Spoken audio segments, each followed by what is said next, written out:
Welcome back students.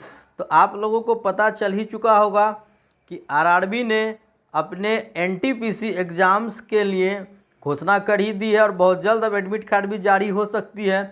तो कुल मिलाकर कहा जाए तो अब यहाँ पर एग्ज़ाम्स की तैयारी करने के लिए आप लोगों के पास गिने चुने दिन ही बचे हैं। ऐसे में अगर अब भी हम समय को बर्बाद करें तो ये मूर्खता ही हो सकती है और कुछ नहीं। तो स्टूडेंट्स, मैं चाहता हूँ कि यहाँ पर आपकी अच्छे से तैयारी हो सके और मैंने पहले भी कई सारे सेट्स यहाँ पर रेलवे, एनटीपीसी और ग्रुप डी के डाल चुके हैं। आप डिस्क्रिप्शन में जाकर लिंक भी देख सकते हैं, उस लिंक से और भी हमारे वीडियो को देख सकते हैं। लेकिन स्टूडेंट्स, एक ही बात कहूँगा कि अब यहाँ से बिल्कुल तैयारी में लग जाएं, क्योंकि वही यहाँ पर सेलेक्ट होगा जिसकी तैयारी सबसे अच्छी रहेगी। तो इसलिए एक अच्छा मौका है, आगे फ्यूचर में ना जाने फिर कब इस तरह की वैकेंसीज आएंगी। आप लोग तो हाल देख ही रहे हो, सब चीज़ आप लोगों को पता ही है। इसलिए स्टूडेंट, जो मौका सामने है उसे पूरी तरह से लगकर बिल्कुल इस मौके को गंवाने ना दो। और आइए बढ़ते हैं आज के इस सेक्टर में। हम लोग आरआरबी एनटीपीसी के एक बेहतरीन सेट्स को लेकर आए हैं और इस तरह से सॉल्यूशन आप लोगों को मैं सिखाऊंगा कि अगर आप इस सॉल्यूशन को सीखते हो तो बेहद ही फ़ायदा होने वाला है। उससे पहले एक मोटिवेशनल कोट्स हमारा यहाँ पर कहते हैं कि कभी हार मत मानो, क्योंकि हार इसलिए नहीं मानना चाहिए। याद रखना, कोको कोला कंपनी ने पहले साल में केवल 25 बोतल ही बेची थी। अब आप सोच सकते हो कि इतनी बड़ी कंपनी जब वो 25 बोतल बेची होंगी तो उस समय उसकी क्या स्थिति होगी। तो स्टूडेंट, इसी तरह हमारे भी जीवन में है, अगर हम लोग सही ढंग से मेहनत करते रहें तो सफलता मिलेगी। तो बढ़ते हैं आज के सेक्टर में। तो आज के सेशन का स्टूडेंट्स पहला हिसाब यहाँ पर आ चुका है आपके स्क्रीन पर। तो सबसे पहले इस सवाल को हम लोग यहाँ देखें। तो सवाल है स्टूडेंट्स कि 9 सेमी लंबाई और 6 सेमी चौड़ाई वाले एक आयत के विकर्ण की लंबाई ज्ञात कीजिए। तो आप लोग जानते हैं कि जो विकर्ण की लंबाई होती है वो √L² + B² होती है। तो यहाँ से अगर हम लोग स्टूडेंट सीधे तौर पे अगर हम लोग इसे निकाल लें तो L यहाँ पर हो जाएंगे 9 के स्क्वायर और B हो जाएंगे 6 के स्क्वायर। तो यहाँ से स्टूडेंट देखा जाए तो 9 का स्क्वायर हो गया 81 और 6 के स्क्वायर हो गया 36। तो टोटली यहाँ पर हो जाएंगे √117। तो 13 नमा 117 हो जाता है स्टूडेंट्स। इसलिए आपके 9 का जो वर्गमूल होगा 3 हो जाएगा। तो 3√13। तो ऑप्शन में अगर हम लोग देखेंगे स्टूडेंट तो option number B plus minus, क्योंकि रूट से बाहर आने पर ये प्लस माइनस ही हो जाता है। तो आई बात समझो स्टूडेंट्स यहाँ पर।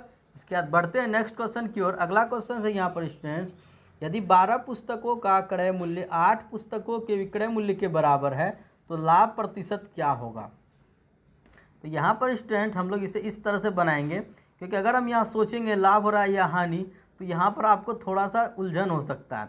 इसलिए हम लोग इसे ऐसे बनाएंगे कि सोचने की ज़रूरत ना पड़े। तो अगर हम लोग इसे सीधा इस तरह लिखें कि 12 का जो क्रय मूल्य है यानी 12 गुना CP, हम लोग 12 का क्रय मूल्य से उसे मल्टीप्लाई कर दिए और 8 पुस्तक को बेचकर जो विक्रय मूल्य आया यानी 8 गुना SP कर दिए। तो ये दोनों बराबर हो गया, क्योंकि प्रश्न में ही कहा जा रहा है कि 12 वस्तुओं का जो क्रय मूल्य है वो 8 वस्तुओं के विक्रय मूल्य के बराबर है। तो यहाँ से स्टूडेंट हम लोग अगर इसे कटा दे तो 4 दूनी 8, 4 तिया 12। तो अगर हम देखेंगे स्टूडेंट CP और बट्टा SP, तो CP और SP का रेशियो हो गया आपके 2/3। यानी यहाँ सब साफ समझ में आ रहा है कि अगर हमने 2 रुपये में किसी वस्तु को खरीदी है उसे हमने यहाँ पर 3 रुपये में बेचा है। तो इसलिए स्टूडेंट्स यहाँ पर 1 रुपये का बेनिफिट हो रहा है। तो लाभ परसेंट 1/CP यानी लाभ बट्टे CP, तो 1/2। तो 1/2 को अगर हम लोग परसेंट में बदल दें स्टूडेंट्स तो 50% हो जाएंगे। यहाँ पर ऑप्शन नंबर आपके डी हो जाएंगे बिल्कुल ही सही जवाब। आई बात समझ स्टूडेंट्स। तो यहाँ पर आपका जो सही जवाब होगा वो ऑप्शन नंबर डी 50%। बढ़ते हैं अगले सवाल की ओर। तो अगला सवाल यहाँ पर स्टूडेंट्स आपके बीच इस समय एक फुटबॉल टूर्नामेंट में रियल मैड्रिड ने 33 गोल किए और 22 गोल छोड़ दिए, तो प्रत्येक खिलाड़ी ने औसतन कितने गोल छोड़े। तो यहाँ पर स्टूडेंट्स प्रत्येक खिलाड़ी ने औसतन कितने गोल छोड़े। तो सबसे पहले यहाँ देखना है कि फुटबॉल में कितने खिलाड़ी होते हैं, 11 खिलाड़ी होते हैं। तो उसने 22 गोल छोड़ दिए। तो ये जो 22 गोल है स्टूडेंट्स अगर प्रति खिलाड़ी पर दे दिया जाए तो 11 से डिवाइड कर देंगे तो 11 दूनी 22 यानी 2 गोल प्रति खिलाड़ी ने यहाँ पर छोड़े हैं। तो औसतन कितने गोल छोड़े गए, 2 गोल प्रति खिलाड़ी छोड़े गए। तो बढ़ते हैं अब नेक्स्ट क्वेश्चन की ओर। तो अगला सवाल यहाँ पर है स्टूडेंट्स कि आपके अनिल विनय से 2 गुना सक्षम है। यदि अनिल एक काम को विनय की तुलना में 20 दिन पहले पूरा कर सकता है तो दोनों मिलकर इसी काम को कितने दिनों में पूरा करेंगे। तो यहाँ पर स्टूडेंट्स क्या है, दोनों मिलकर कितने दिनों में पूरा करेंगे, और अनिल जो है विनय से 2 गुना सक्षम है, यानी कि इसके जो काम का अनुपात है, यानी कि अगर हम लोग काम का अनुपात निकालेंगे स्टूडेंट्स तो 2 गुना सक्षम होगा तो अनिल अनुपात विनय। तो यहाँ पर अगर काम का अनुपात देखेंगे स्टूडेंट्स तो 2 गुना सक्षम है कौन, अनिल। तो अनिल 2 गुना सक्षम है तो अनिल 2 काम करेगा तो विनय 1 काम करेगा। लेकिन अगर यहाँ पर समय की बात की जाए स्टूडेंट्स तो समय उल्टा हो जाएगा, यानी समय का अनुपात 1:2 होगा। यानी अनिल अगर 1 दिन लेगा उस काम को करने में तो उसी काम को करने में विनय 2 दिन लेगा। यही अर्थ निकलता है, क्योंकि 2 गुना सक्षम का मतलब यही होता है।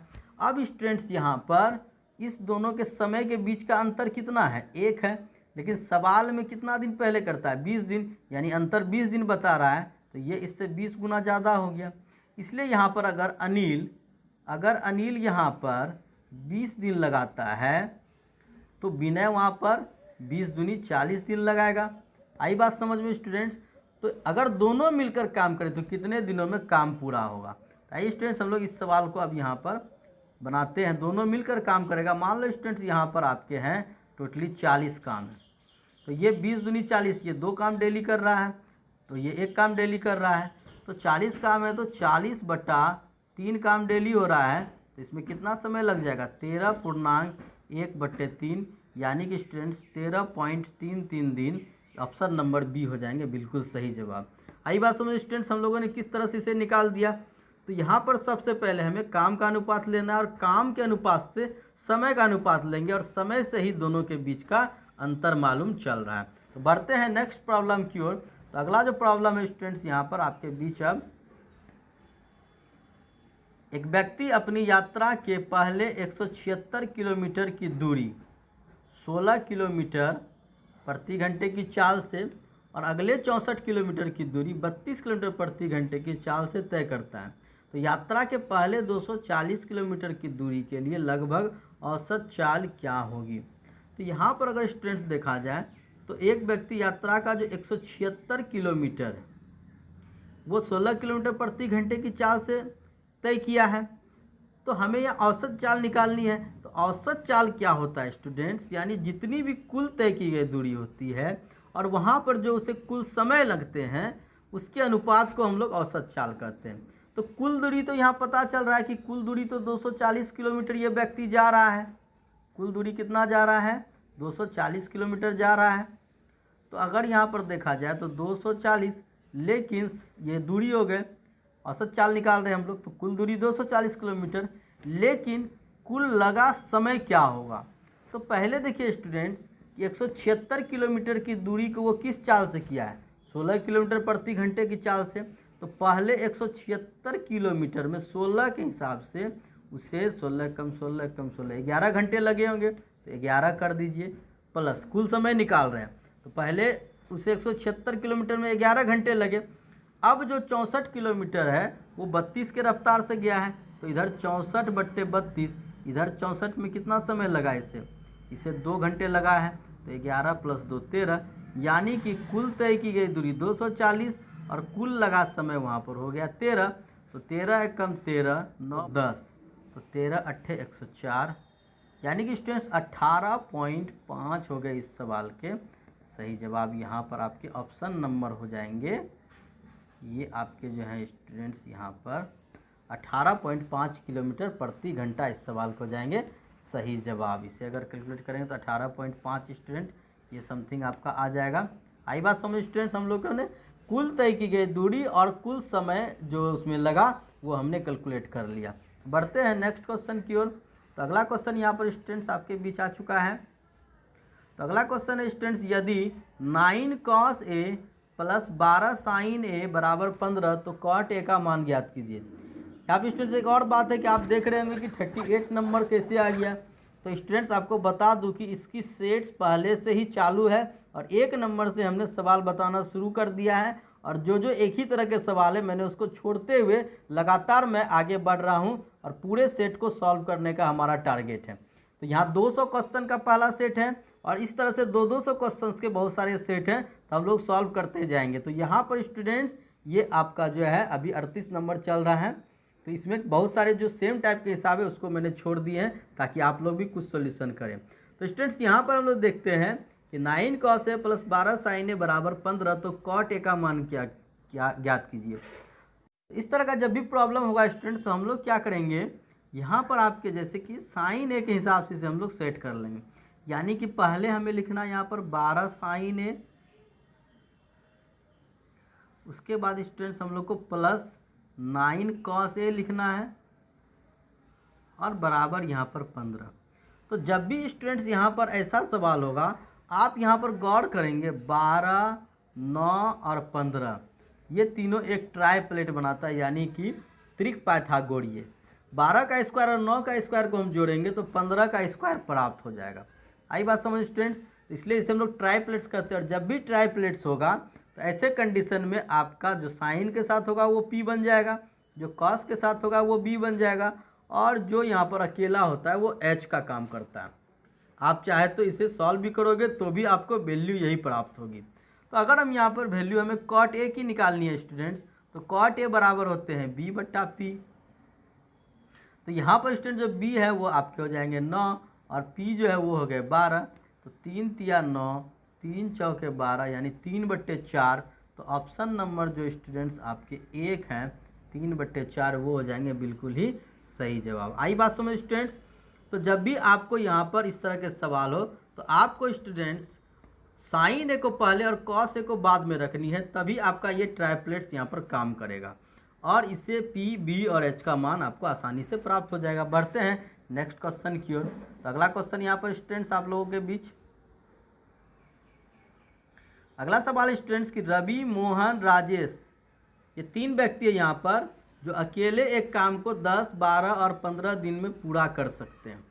तो यहाँ से स्टूडेंट्स अगर देखा जाए तो इस सवाल में कहा जा रहा है कि 10, 12, 15 दिन में पूरा कर सकते हैं। यदि तीनों साथ मिलकर काम करते हैं तो काम कितने दिनों में पूरा हो जाएगा। तो आइए स्टूडेंट्स यहाँ पर हम लोग देखें कि तीनों साथ मिलकर काम करेगा तो काम में कितने दिन लगेंगे।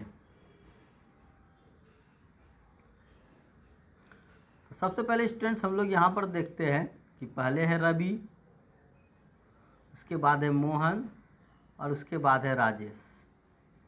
तो रवि अगर यहाँ पर 10 दिन लगाता है तो मोहन 12 दिन लगाता है और आपके जो राजेश है वो 15 दिन यहाँ पर लगा रहा है। तो अगर स्टूडेंट्स यहाँ पर हम लोग इसकी एक एलसीएम ले लेते हैं यानी कि 60, मानकर चलो अगर 60 काम है तो ये जो आपके रवि हैं वो 6 काम डेली कर सकता है, 12 पंचे 60, मोहन 5 काम डेली कर सकता है और राजेश जो है 15 चौके 60 वो 4 काम डेली कर सकता है। तो अगर प्रतिदिन देखा जाए तो एक दिन में तीनों मिलकर 6, 5, 11 और 11, 4 यहाँ पर 15 काम करेगा। तो 60 बट्टे तीनों मिलकर 15 काम करेगा तो 15 चौके 60, तो कितने दिन में काम ख़त्म कर देगा? 4 ही दिन में काम ख़त्म कर देगा। तो यहाँ से स्टूडेंट्स ऑप्शन नंबर ए हो गया बिल्कुल सही जवाब। ये काम ख़त्म कितने दिनों में हो जाएगा? ये काम 4 दिनों में पूरा हो जाएगा। तो बढ़ते हैं नेक्स्ट क्वेश्चन की ओर स्टूडेंट्स। तो नेक्स्ट क्वेश्चन अब यहाँ पर स्टूडेंट्स आपके बीच जो है एक स्कूल के 504 छात्रों में जो लड़कियों का अनुपात है वो 11:13 है। यदि 12 और लड़कियों को प्रवेश दिया जाता है तो नया अनुपात क्या होगा?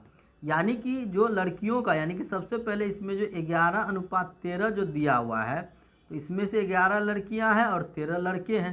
पहले लड़की दी गई इसलिए, तो अगर इसका योगफल कर ले तो स्टूडेंट्स यहाँ पर 24 हो जाएंगे, लेकिन यहाँ कुल छात्र जो है वो 504 है। तो 504 है स्टूडेंट्स, ये इससे कितने गुना ज़्यादा हो जाएंगे? तो ये इससे आपके 24 दूनी 48 और 2 24 से कम 24, 21 गुना ज़्यादा हो गया। तो 21 गुना ज़्यादा हो गए स्टूडेंट्स। तो कहने का मतलब जो आपके लड़कियों की संख्या हो गई वो आपके 11 गुना 21 यानी कि आपके हो गए 231 और जो लड़कों की संख्या है वो 21 गुना आपके हो गए 13, यानी कि ये हो गए आपके 273। अब कहा जा रहा है कि यदि 12 और लड़कियों को प्रवेश दिया जाता है तो नया अनुपात क्या होगा। तो अगर हम 12 लड़की को और प्रवेश दें तो लड़कियों की संख्या क्या हो जाएगी, 243 हो जाएगी, और यहाँ से 273 है। तो अगर हम इसे यहाँ से कटा ले स्टूडेंट्स तो क्या हो जाएगा, यहाँ से अगर हम कटा दें तो ये आपके हो जाएंगे स्टूडेंट्स 3 से 81 बार में और 3 से ये 91 बार में, यानी कि स्टूडेंट्स अगर देखा जाए तो ऑप्शन नंबर आपके यहाँ पर हो गए सी, 81:91 लड़के और लड़कियों का अनुपात। आई बात समझ स्टूडेंट्स। तो बढ़ते हैं नेक्स्ट प्रश्न की ओर। अब जो अगला प्रश्न है स्टूडेंट्स आपके बीच यहाँ पर आ चुका है। तो यहाँ से आप देख रहे हैं कि एक नई योजना के तहत एक बैंक 30% वार्षिक चक्रवृद्धि ब्याज प्रदान करता है। सूरज इस नई योजना के तहत 10,000 जमा करता है और अवधि के अंत में 28,361 प्राप्त करता है। तो सूरज ने यह योजना कितने समय के लिए चुनी थी। आइए, बहुत ही अच्छा सवाल स्टूडेंट, चक्रवृद्धि ब्याज का ये सवाल है। तो अगर स्टूडेंट्स यहाँ पर देखा जाए तो जो ब्याज की दर है वो 30% है। तो 30% की हम लोग फ्रैक्शन वैल्यू जानते हैं। 30% की जो फ्रैक्शन वैल्यू होती है वो 3/10 हो जाती है। आई बात समझ स्टूडेंट्स। तो अगर हमने यहाँ पर 10 रुपये रखा तो 1 साल के बाद ये आपके 13 रुपये हो जाएंगे। लेकिन हमने यहाँ पर स्टूडेंट 10 रुपये नहीं रखकर 10,000 रुपये रखा है। तो अब आप सोचो कि 10,000 रखा है तो ये 10 पर कितने पावर होंगे, 10 पर पावर 4, तब 10,000 होंगे। तो यानी कि ये भी आपके 13 पर पावर 4 हो जाएगा। पैसा भी जब आपके धन 10 पर पावर 4 होंगे तो पैसा भी 13 पर पावर 4 हो जाएगा। तो अगर 13 पर पावर हम लोग 4 निकालेंगे तो वो कितना निकल जाएगा स्टूडेंट्स, 13 पर अगर हम लोग पावर 4 करेंगे तो वो आपका निकल जाएगा 28,361। आई बात समझ स्टूडेंट्स। 13 पर जो पावर होता है वो 28,361 हो जाता है। इसका मतलब सीधा स्पष्ट हो गया स्टूडेंट्स कि वो हम लोगों ने 4 वर्ष के लिए ये हम लोगों ने योजना जो चुना वो कितने वर्ष के लिए चुना, वो हम लोगों ने 4 वर्ष के लिए चुना। आई बात समझ में। तो क्लियर है स्टूडेंट्स। यहाँ पर अगर यहाँ पर हम लोग फिर से सवाल को देखें तो कहा जा रहा है कि 10,000 का जो होता है अंत में 28,361 प्राप्त होता है। तो वो इस रेट के हिसाब से कितने साल में होगा, 4 साल में होगा। क्लियर बात हो गया स्टूडेंट्स। तो बढ़ते हैं नेक्स्ट प्रॉब्लम की ओर। तो अगला जो प्रश्न है यहाँ पर स्टूडेंट्स, अंकुर एक बस 15% की हानि पर 15,300 में बेचता है। उसे 15% लाभ पाने के लिए बस को किस कीमत पर बेचना चाहिए। तो चलिए स्टूडेंट्स, अच्छा बात है। 15% का आप लोग फ्रैक्शन वैल्यू तो जान ही रहे होंगे। तो 15% का जो फ्रैक्शन वैल्यू होता है वो कितना हो जाता है स्टूडेंट्स, वो हो जाता है आपके लिए 3/20। आई बात समझ स्टूडेंट्स। यानी कि 20 का जो 15% होगा वो 3 होगा। तो अब अगर स्टूडेंट्स उसने अंकुर ने 15% की हानि पर बेचा, यानी जो 20 रुपये का बस था उसको उसने 20 घटा 3 17 रुपये में बेच दिया। तो 17 रुपये में बेचने पर उसे कितने रुपए आए, 15,300। लेकिन अब चाहता है कि वो 15% लाभ हमको पाना है। तो यानी कि अब वो 20 + 3 कितना रुपया में बेचेगा, 23 रुपया में बेचेगा। तो अगर 17 की वैल्यू इतना है तो 17 × 153 यानी 900 गुना। तो अगर हम 900 गुना इसे भी कर ले तो 9 × 27 और आपके 9 × 2 = 18, 2 = 20, यानी कि 20,700 रुपये आपके हो जाएंगे। सही जवाब ऑप्शन नंबर डी। आई बात समझ स्टूडेंट्स।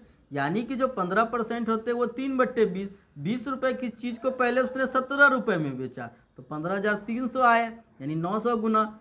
और अब उसको 23 रुपये में बेचना चाहता है तो 23 का 900 गुना कितना हो जाएगा, 20,700। तो इसलिए यहाँ पर जो है स्पष्ट है 20,700। बढ़ते हैं नेक्स्ट क्वेश्चन की ओर। तो अगला क्वेश्चन यहाँ पर स्टूडेंट्स आपके लिए है कि यदि यहाँ पर 2x + 3 = 9 तो 3x + 2 का मान ज्ञात करना है। तो बढ़िया क्वेश्चन है स्टूडेंट्स। यहाँ पर तो आप देख रहे हैं कि 2x + 3 = 9। तो सीधे दिमाग लगा दीजिए यहाँ पर कि अगर x का वैल्यू 3 हो जाएगा तो 3 दूनी 6 3 9, तो x का वैल्यू यहाँ पर 3 ही काम करेगा, दूसरा तो कोई काम करेगा नहीं। कभी कभी डायरेक्ट भी दिमाग लगाना चाहिए। तो x का अगर मान 3 है तो हमको यहाँ पर निकालना है 3x + 2 का मान। तो 3 तिया 9, 9 + 2, 9 2 कितना हो गया, 11 हो गया। तो कहाँ हो जाएगा, ऑप्शन नंबर डी हो जाएंगे बिल्कुल ही सही जवाब। आई बात समझ में स्टूडेंट्स? तो बढ़ते हैं नेक्स्ट क्वेश्चन की ओर। तो अगला क्वेश्चन यहाँ पर है स्टूडेंट, आपके जो सवाल हैं वो है 113 डिग्री 25 मिनट का पूरक कोण क्या होगा। तो सबसे पहले ये बताइए कि पूरक कोण क्या होता है। जब दो कोण मिलकर के आपको 180 डिग्री पूरा देगा तो उसे पूरक कोण कहेंगे। हालांकि यहाँ पे थोड़ा मिसिंग है, समपूरक होना चाहिए, तो क्योंकि अब 90 डिग्री से ज़्यादा है तो समपूरक ही मानेंगे उसे। तो समपूरक कोण पुराने के लिए हम लोगों को स्टूडेंट्स 180 डिग्री पुराना होगा। तो 180 डिग्री पुराने के लिए इसको हम लोगों को 113 डिग्री और 25 मिनट में और कितना जोड़ना होगा। तो सबसे पहले यहाँ एक बात समझ लीजिए स्टूडेंट्स आप लोग, कि जो मिनट में होता है आपका 60 मिनट बराबर हो जाता है 1 डिग्री। समझे बात को, 60 मिनट 1 डिग्री के बराबर होता है। तो अगर यहाँ पर स्टूडेंट इस 25 डिग्री में और हम अगर 35 मिनट मिला दें 25 मिनट में तो 1 डिग्री हो जाएगा। तो 35 मिनट में ये आपका हो गया अब 114। तो अब 180 में 114 घटा लीजिए तो आपके यहाँ पर कितना हो जाएगा, 10 में 4 गया 6, और यहाँ बच गए आपके 7 में 1 गया 6, यानी कि इधर आपको 66 डिग्री लेना होगा। यानी कि स्टूडेंट 66 डिग्री और 35 मिनट लेंगे तो आपका हो जाएगा बिल्कुल ही सही जवाब। तो यहाँ से स्टूडेंट्स आपके ऑप्शन नंबर हो जाएंगे, ऑप्शन नंबर आपके हो गए बी 66 डिग्री और आपके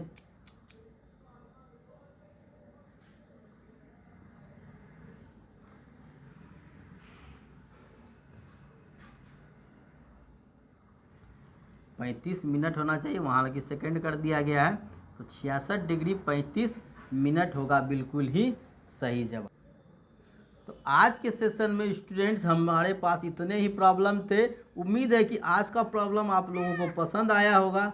तो बिल्कुल इस यहाँ पर स्टूडेंट्स आप लोग इस सवाल को अच्छे से बनाइए, सॉल्व कीजिए, और हमने बहुत सारे सेट्स यहाँ पर आप लोगों के लिए दिए हैं। अगर आप सारे सेट्स को ढंग से बनाते स्टूडेंट्स तो मैं यकीन मानता हूँ कि आप लोग बिल्कुल ही रेलवे के एग्ज़ाम को क्रैक कर दीजिएगा और बिल्कुल ही आप लोग सफल होइएगा। तो इन्हीं शुभकामनाओं के साथ, और जो लोग नए हैं प्लीज़ इस चैनल को सब्सक्राइब कर लीजिए, क्योंकि आप लोगों को मैं बिल्कुल ही फ़ायदा देना चाहता हूं, और मैं चाहता हूं कि आप लोग ज़रूर इस चैनल से जुड़े और आप लोग को कुछ लाभ मिल सके। तो स्टूडेंट्स अगर वीडियो पसंद आया हो तो ज़रूर इस वीडियो को शेयर कीजिए स्टूडेंट्स, बस आप लोगों से यही रिक्वेस्ट है। और इस लाइक ज़रूर कीजिए, आपके लाइक से हौसला बढ़ता है। तो आप लोगों के लिए और भी अच्छी अच्छी चीज़ें हम लाते रहेंगे स्टूडेंट्स। मिलते हैं एक नए यहाँ पर सेट के साथ, तब तक के लिए गुड बाय।